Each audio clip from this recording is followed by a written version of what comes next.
बहुत बहुत धन्यवाद आप सबको। आप सबके ध्यान में है कि 15 नवंबर आ रहा है और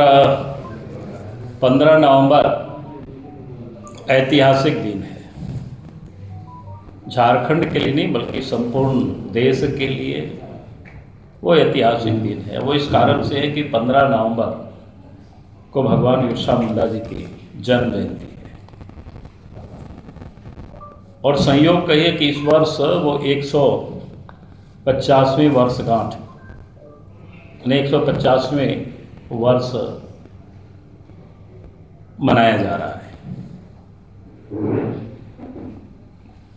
तो भगवान बिरसा मुंडा सिर्फ आदिवासी समाज के लिए नहीं बल्कि संपूर्ण देशवासियों के लिए वो एक प्रेरणा का एक स्रोत है। आप सबके ध्यान में है कि जब अंग्रेजों का शासन था तो अंग्रेजों की दस्ता से मुक्त होने के उनके नेतृत्व में जो संघर्ष हुआ वो आप सबके ध्यान में है। लेकिन इन सभी महापुरुषों को एक प्रकार से गुमनाम ही रखा गया था। उनकी कोई बहुत अधिक यानी देश के पैमाने पर लोग जाने भी कि जनजाति समाज में भी कोई महापुरुष पैदा हुए और उन्होंने देश के लिए जो योगदान दिया है उसको एक प्रकार से कुछ कह सकते हैं कि झारखंड के भी कुछ वर्ग के बीच में ही सिर्फ बनाया जाता था। मानो उसको इस रूप में देखा जाता था कि वो सिर्फ आदिवासियों की ही महापुरुष है या आदिवासियों में भी सिर्फ मुंडा जातियों की है और सिर्फ राज्य के आसपास के लोगों की है। लेकिन भारतीय जनता पार्टी ने इसको सीमित नहीं रखा बल्कि भारतीय जनता पार्टी ने जो इस प्रकार से जो देश में जो हीरो रहे उनको देश के स्तर पर स्थान देना और देश के पटल पर उनको पहचान दिलानी यानी वहाँ तक पहुँचाना, उसके लिए भारतीय जनता पार्टी के स्तर से भी और सरकार बनने के बाद भी उसको किस प्रकार से स्थान दिया गया, महत्व दिया गया। अब पहली बात झारखंड राज्य के निर्माण की ही गाथा अगर हम देखें कि राज्य के लिए लंबे समय से लोग संघर्ष भी कर रहे थे, लेकिन राज्य तब बना जब केंद्र में एनडीए गठबंधन की सरकार बनी और स्वर्गीय अटल बिहारी वाजपेयी जी देश के प्रधानमंत्री बने। तो देश के अंदर में उस वक्त 3 नए राज्य बने, लेकिन 2 राज्य जिसको कह सकते हैं कि आदिवासी बहुल क्षेत्र था, मैंने अधिकांश संख्या में आदिवासी हुआ करते हैं, उसमें से झारखंड और छत्तीसगढ़, यानी 2 ऐसे राज्यों का जहाँ पर बहुतायत में बड़ी संख्या में आदिवासी जनजाति भाई बहने होते हैं, उसको भी राज्य का दर्जा दिया। झारखंड भी राज्य बना और छत्तीसगढ़ भी बना, उत्तराखंड भी राज्य बना। लेकिन मैं इन 2 राज्यों का इसलिए उल्लेख कर रहा हूँ क्योंकि इन क्षेत्रों में सबसे बड़ी आबादी जनजाति आदिवासी समाज की रहती है। और साथ ही आप सबको ध्यान में आना चाहिए कि झारखंड का जो निर्माण हुआ कि भाई हम झारखंड राज्य की निर्माण की तिथि को कौन सा तिथि को हम रखें, तो मैं कहूँगा कि उस समय देश के प्रधानमंत्री स्वर्गीय अटल बिहारी वाजपेयी जी और लाल कृष्ण आडवाणी जी उस तिथि को चुना कि जो भगवान बिरसा मुंडा जी के जन्मदिन है 15 नवंबर, जो कि आदिवासी जनजाति समाज में से एक हीरो थे। उनको भगवान के रूप में उनको स्थापित किया, लोग पूछते हैं। और उस उनके जन्मदिन को राज्य निर्माण को भी एक प्रकार से एनडीए गवर्नमेंट ने या स्वर्गीय अटल जी ने उसको 15 नवंबर को समर्पित किया। 15 नवंबर झारखंड का भी एक निर्माण जिसको बोलते हैं, जन्म, या कह सकते हो कि जन्म हुआ वो 15 नवंबर, पहले उनको जन्मदिन को एक प्रकार से समर्पित किया गया। इससे यह स्पष्ट होता है कि भारतीय जनता पार्टी किस प्रकार से जनजाति समाज के प्रति जो एक भाव है कि भाई हम उसके लिए राजनीति नहीं करते हैं, बल्कि उस समाज का उत्थान हो, उस समाज का, जनजाति समाज का देश में मान हो, सम्मान हो, इसके प्रयास जब जब सरकार बनाने का अवसर मिला, केंद्र में भी आप सब देखे होंगे कि सरकार ने किया। सरदेय अटल जी की सरकार में एक और काम किए उस समय, वो काम किए जनजाति मंत्रालय, यानी पहले एक ही मंत्रालय में सब कुछ होता था, जितना भी कल्याण से संबंधित जो जुड़े हुए मामले होते थे, चाहे दलित का हो, जनजाति का हो, ओबीसी का हो। लेकिन अटल बिहारी वाजपेयी जी ने जनजाति समाज के लिए जनजाति जो मंत्रालय है अलग से बनाए, और देश के अंदर में 700 ऐसी जातियां हैं, सबकी अलग अलग बोली भाषा का एक डिफरेंस है, लेकिन उसमें से जो एक तीसरी सबसे बड़ी आबादी जनजाति समाज में से संथाली आबादी है, संथालों की।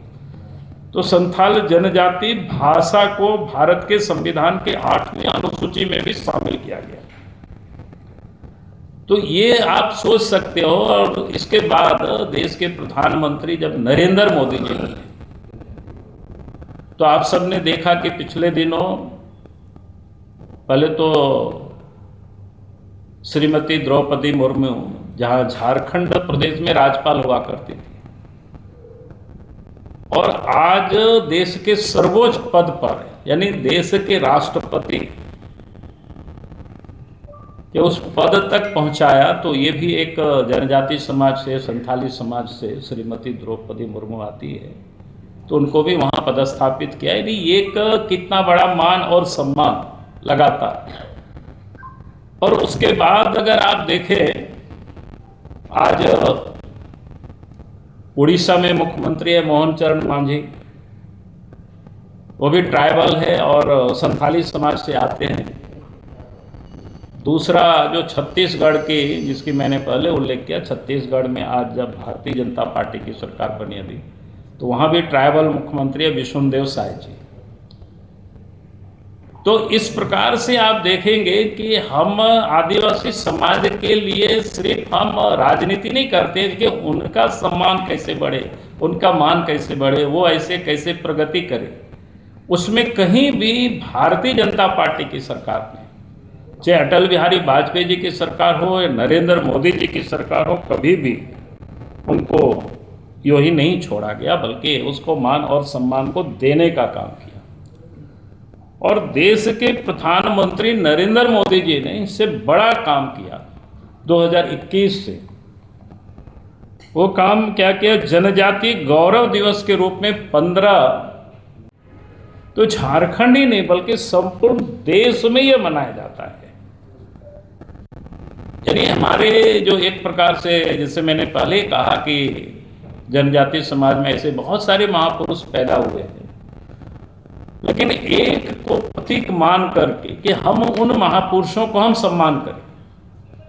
तो एक जनजाति गौरव दिवस के रूप में पूरे भारतवर्ष में ये 15 नवंबर को मनाया जाता है। ये अपने आप में कोई छोटी मोटी घटना नहीं है। आज तक किसी भी सरकार ने आज़ाद भारत में इतना मान और सम्मान जनजाति समाज को नहीं दिया। और जैसे मैं आपको कह रहा था कि विकास से संबंधित भी किस प्रकार से, अगर आप देखें, पहले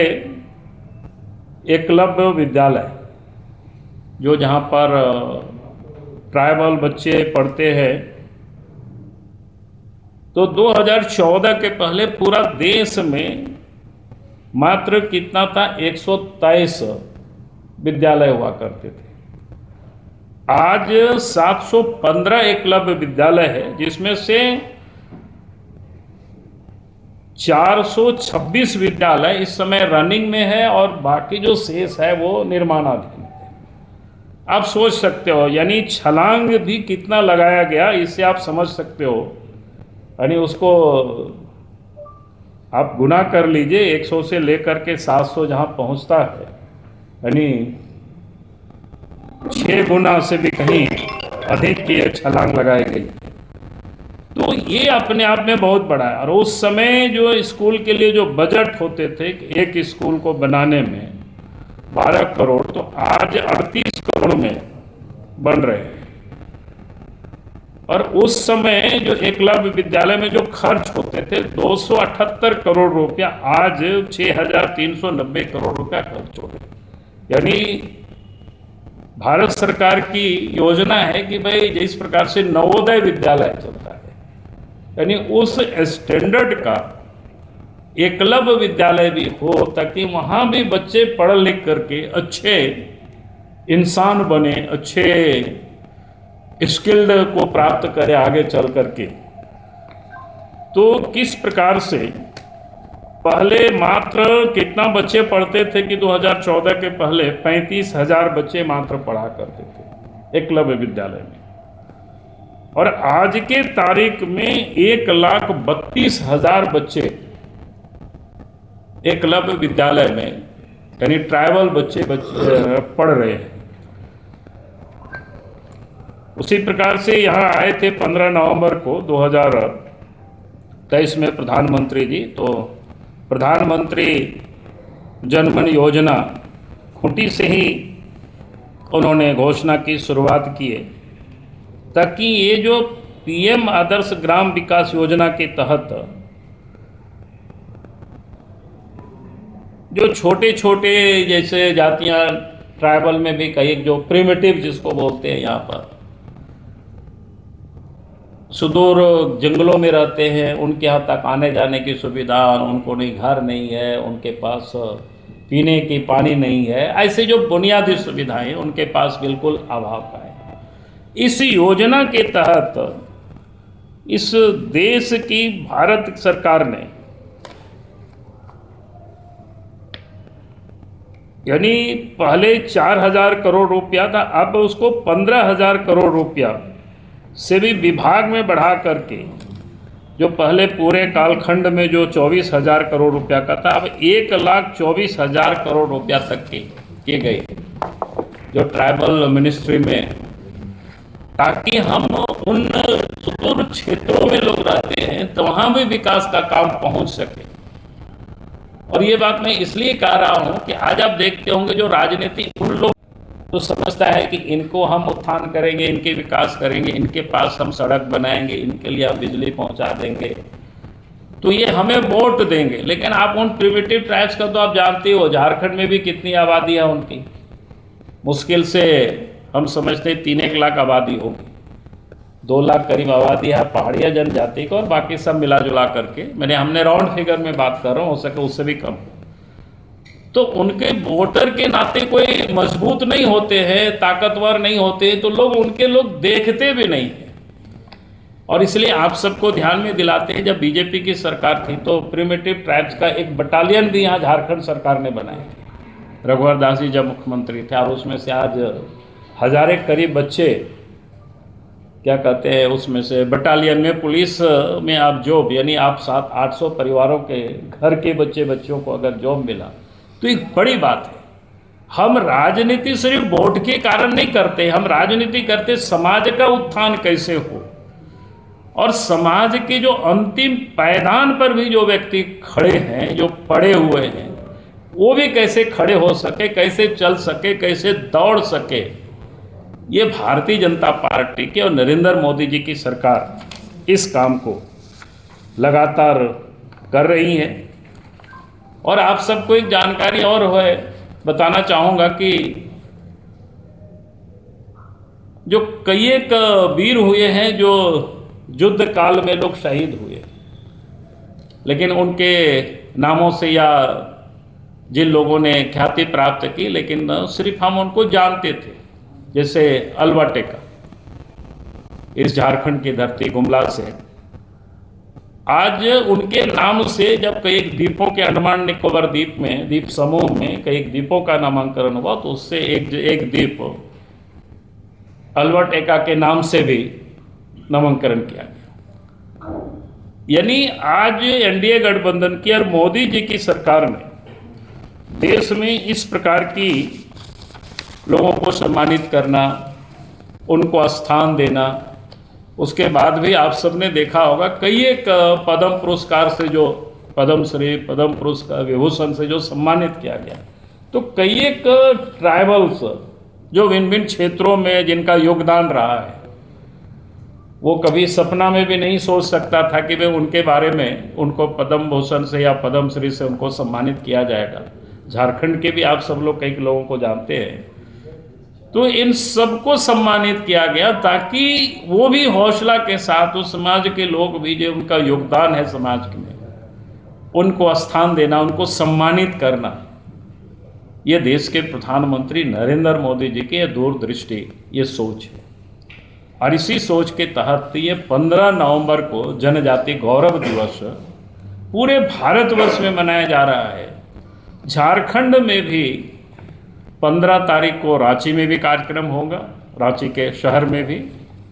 और फिर खूंटी में भी कार्यक्रम।